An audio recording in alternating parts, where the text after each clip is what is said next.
and welcome to the second episode of the Virtuoso podcast. It has been a while. I'm not going to lie. A little bit. I have missed sitting on the floor in your lounge room talking to a giant computer. I mean, it's been so long. Like, look at all these cobwebs here, and on the mic, and in my vocal cords. Like, look how spidery. Like, you have spidery-ass vocal cords. Spidery-ass vocal cords. Spidery-ass vocal cords. Alright, guys. So I'm Ben Spanos. And I am Mitch Salmon. And we're the writers for V.I.R.T.U.E. We are. So I've been told. Yes. It's what it says on our business cards. It's what it says on the business cards that we have not yet. Disagree with it's what it says on the covers of the issues we've done so far. So I'm assuming at this point, what are we? 10 weeks in. 10 weeks. It's been a while. That we are indeed the writers because 10 different covers say our names on them. That's right. Yes. Well, those 10 different, 8 of them. 8 of these 10 different covers. 8 of those 10 different covers have been Dollsday. The Dollsday story arc. The story arc that launched V.I.R.T.U.E. To the interwebs. To the interwebs. And also in canon pulled the team together and turned them into a lean, mean, crime-fighting machine. And various other cliche cheerleader catchphrases. Lean, fighting machine. I'm imagining myself with pom-poms right now. I'm imagining you with pom-poms. Is it wrong that I think I look good in a miniskirt? Bit of a sight gag here. Ben literally just took a drink before I said that. Right, so you may actually already have picked up that I specifically, Ben, I feel as well, am quite tired and hopped up on sugar. And also, if I start coughing during the podcast, I apologise for that. I've been sick. Ben might catch something. You probably won't. Because it's going through a microphone. This glass protector in the way, I guess. And through YouTube and the internets and stuff. So you probably we can filter out a lot of the illness in GarageBand. We can. Yeah. Like noise removal, but germs. This could keep going. We are now 2.5 minutes in. Have said nothing of value. It's been a good 2 minutes. Let's jump straight into Dollsday. I don't want to enjoy this time fun with the audience. No, we're gonna give you guys this time to tell us something really personal and private about yourself. So All right. Go. Oh wow! Thank you for sharing. Sorry, I didn't mean to get so deep. That took courage. Thank you. That took courage. Thank you. I'd pat you on the back. Really, really touched that. Alright, so Dollsday wrap up. Yeah, it feels awkward to follow that because that was pretty full on. But let's lighten up a little bit. Dollsday, how? Oh, look, just straight off the bat, I really enjoyed writing Dollsday. I enjoyed reading it. Well, I enjoyed watching you write back. I enjoyed reading it as well. I enjoy most of the things I write. I'm one of my favourite authors. I'm glad. I enjoyed reading it, and the whole team enjoyed working on it. Dollsday, we worked a lot closer together. Ben and I, we worked a lot more in depth on the writing together. And noses were touching the whole time. Did you really just put that on the internet? You really just said that on the internet. Well, I don't know. Don't draw that, you out there. I'm watching you. Put down the pencil. We're not nearly popular enough for Rule 34. Don't get your hopes up. One day. Alright, so you enjoyed writing it. I enjoyed writing it. We worked a lot closer together than we on the crossover events, and we plan to keep doing that for all the crossover events. Ben and I will work a lot closer together than we do for the individual series, which have launched in the last couple of weeks. Those are much more, you write your own thing, as long as it conforms to the big plot points in the continuity, that's fine. It can be far more unique. I said unique. Unique is true, but it's not exactly what I meant. Again, really tired. But yeah, you enjoyed Dollsday? Oh, definitely. Yeah. Definitely. I enjoyed kind of the supernatural themes we went for. Yep. When we were planning it, I enjoyed trying to think up situations that would both match the dolls theme, but also would challenge the characters. Yeah. So I really liked when Trilby and the White Fobbot are inside a doll's house. Yes. Because both of them are sort of your down to earth, more logical characters. Yeah, absolutely. Being stuck in a supernatural doll's house with no escape, like, really psyched them out, and I enjoyed that scene. You can see it through that whole episode. Trilby especially, and through the whole arc, Trilby doesn't really believe that magic is going on, because, you know, there's no such thing as magic. Everyone knows that. He might be standing next to a teenager with floaty ethereal dragonfly wings and, you know, magic box powers, that summon magical box. Magic box. Shut up. Again, really tired. It's like a Jack in the Box, but magical. But yeah, Toy box? What? Toy box? No, Toy Box isn't magical. But yeah, even through all that, he still doesn't really believe in magic. And the Fob Watch is the same, although she's a little more willing to believe than Trilby is. Yeah. So what was your like aside from that whole issue? What was your favourite moment of Dollsday? Yeah. Favorite moment.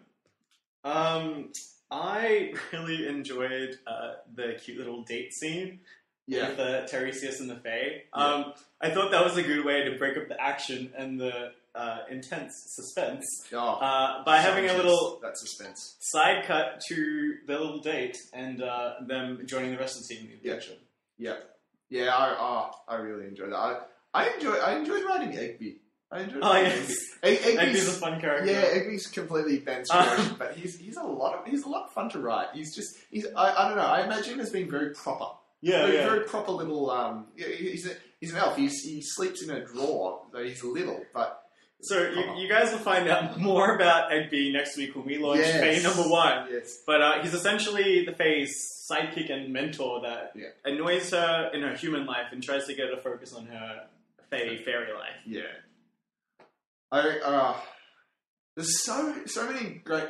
Doesn't that sound arrogant? But I reckon there are so many great moments in Dollsday. What was your favourite bit? My favourite bit, like just for pure, just one little line in the finale issue, when Donald Martin has taken over the city and he can't remember Lillian Leake's secretary's name, so he just renames her Gale.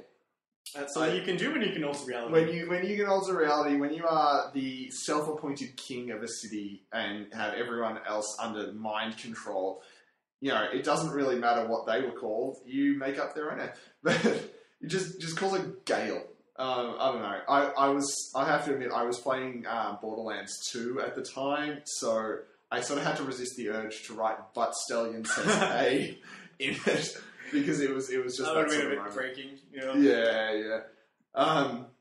It was funny. Ben and I were playing D&D once, and one of our friends' characters had this massive freak out. Oh, that's right. Yeah.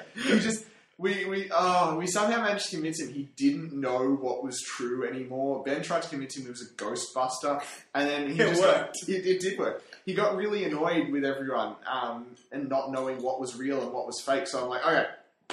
Just going to sort this out here. I just faked this letter from the king explaining what was going on to sort of, you know, stabilize his psyche, and just tacked on the end. By the way, your name's Gale now.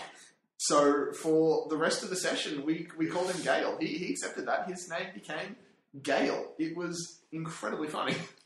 So if you're out there and you're a lady and you end up marrying Mitchell, make sure you read the wedding register carefully in case he tries to rename you Gale. Because this guy, don't want your back, you'll become Gale. It is a binding contract in that sense. You know, to marry me, your name must already or change to Gale. I'll tell you what about that relationship, though. It would be a whirlwind romance. That's awful. Absolutely awful. I know. I got it.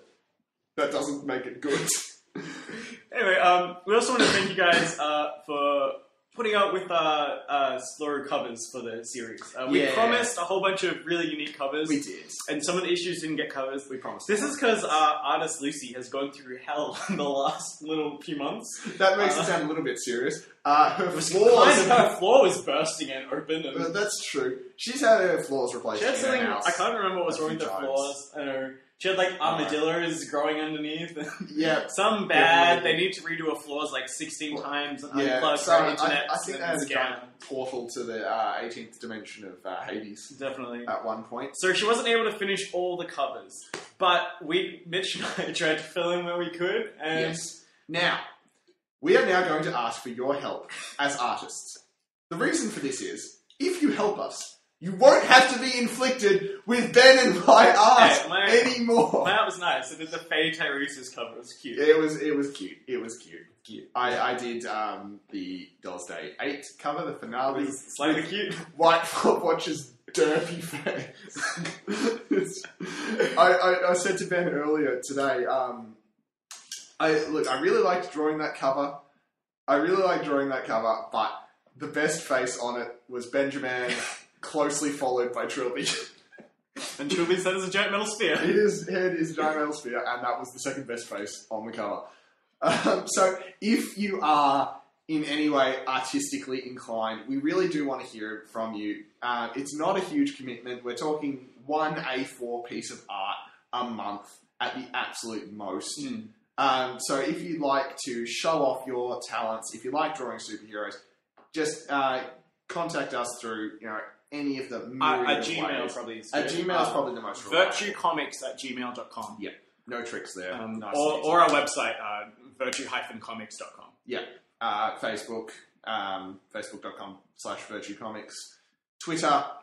More people need to follow us on Twitter. Yeah, if you're good at Twitter, follow is it at Virtue Comics? At Virtue Comics. At Virtue Comics. Follow us. We'd like to use Twitter more, but currently we're not Twitter famous. There are 6 people following us, and 3 of those are my mum. That's actually not true. So yeah, if you're not that big. That's not what I was getting at, Ben. But famous. Like, she's not famous enough to have 3 Twitter accounts. Sure. Sure, that's what so if you could help as an artist, that would be great. We'd appreciate that. So get in contact with us through any of those ways. And even if you're not an artist, we still want to hear from you. We like hearing what you've thought about Dollsday, about all the solo series that are just starting up. So get in contact with us, ask us questions, and we'll try and talk about them on Virtuoso. Oh yeah, if you got a question, we'll talk about it on the show. Yeah, we need more material. If you don't ask us questions, you get another one of these where we just laugh at each other for... What are we up to? 12 and a half minutes. I don't know if you're allowed to be self-aware of the show. I'm just breaking the fourth wall. Hey, careful, this is my parents' house. Alright, so thank you for listening to the second episode of Virtuoso. This has been our Dollsday wrap-up. I'm Ben. And I'm Mitch. And thanks for listening. Sorry. Sorry. So sorry. Please. So sorry. Thank you for sharing that thing as well. That was really beautiful.